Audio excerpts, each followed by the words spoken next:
témoignage, ou comment témoigner autour de nous. Il y a plusieurs formes de témoignage. Chacune a une certaine pertinence. Ça dépend de la personne en face de nous, des circonstances, du contexte. La première forme, celle qui a été souvent utilisée par le passé, c'est le témoignage pont-levis. En tant que chrétien, on se sent en sécurité dans sa communauté chrétienne. C'est une sorte de forteresse qui nous protège de l'extérieur. Régulièrement, nous abaissons le pont-levis pour aller témoigner à l'extérieur dans le monde, comme on dit. Une autre, c'est le témoignage façon portrait chinois.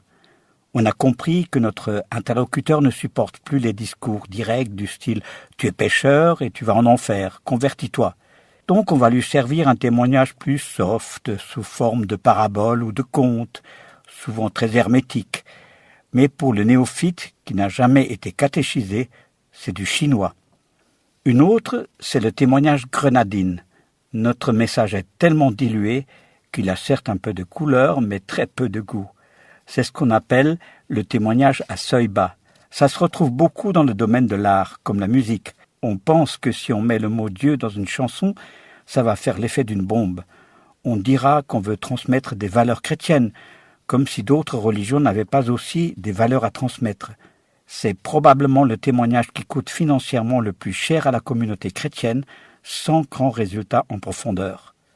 Une autre, c'est le témoignage Voltaire, du nom du grand philosophe des Lumières. On a un témoignage rationnel, logique, théologiquement bien articulé et sous-tendu par une doctrine impeccable, loin du monde émotionnel de la culture d'aujourd'hui. Une autre, c'est le témoignage motus et bouche cousue. On est tellement convaincu que notre comportement de tous les jours est évident qu'il n'y a pas besoin de s'expliquer verbalement. Nous crevons l'écran, il suffit juste de nous regarder comme on regarde un film muet. Une autre, c'est le témoignage pub. Nous avons tendance à présenter un évangile idéal. Jésus m'a sauvé et je nage dans la joie et le bonheur. On ose très peu partager nos souffrances, nos doutes, notre perplexité spirituelle.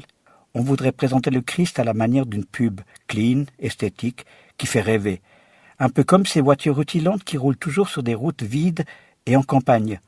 On ne présentera jamais une voiture prise dans un bouchon. Pour aller plus loin, je vous propose de nous inspirer de la création de Dieu, qui, je vous rappelle, est le deuxième livre de révélation après la Bible. Dans la création, Dieu nous enseigne comment on pourrait le copier pour améliorer notre vie, tandis que la Bible met plutôt l'accent sur l'histoire du salut. J'appelle cette manière de s'inspirer de la création de Dieu le théomimétisme, terme qui fait référence au biomimétisme, développé par des ingénieurs et scientifiques du monde de la recherche. Des ingénieurs copient bien la création pour, par exemple, modéliser le fuselage du TGV japonais en s'inspirant du bec d'un oiseau plongeur. Pour le témoignage, je vais prendre comme exemple la cellule humaine, la plus petite unité vivante capable de se reproduire de façon autonome. Nous pourrions dire que nous sommes des cellules vivantes disséminées dans ce monde, mais comme la cellule rattachée à un corps physique, nous faisons partie du corps spirituel de l'Église dont le Christ est la tête. La cellule est composée en son centre d'un noyau qui contient l'ADN. Et puis cette cellule, avec son noyau, est entourée d'une membrane plasmique qui la protège de l'extérieur et qui l'empêche d'être absorbée par les corps environnants. Mais cette membrane sert aussi d'interface pour à la fois s'alimenter avec des éléments extérieurs et en retour transmettre des composants essentiels pour l'organisme. Le chrétien n'est pas appelé à se diluer dans la société, mais à être lui-même, avec une membrane spirituelle qui lui permet d'être efficace dans la société. À nous de faire attention que cette membrane ne se transforme pas en peau aussi épaisse que celle d'un éléphant. Dans le corps humain, chaque cellule est spécialisée. Les unes font fonctionner le cœur, d'autres le foie ou le pancréas, etc. Elles ne sont pas interchangeables, même si elles ont la même structure de base. Ainsi en est-il du chrétien. Il ne peut pas répondre à toutes les situations, à toutes les sollicitations sous prétexte que la bonne nouvelle du Christ est la même pour tous. Jésus lui-même n'a jamais parlé de la même façon et avec un message standard aux personnes qu'il rencontrait.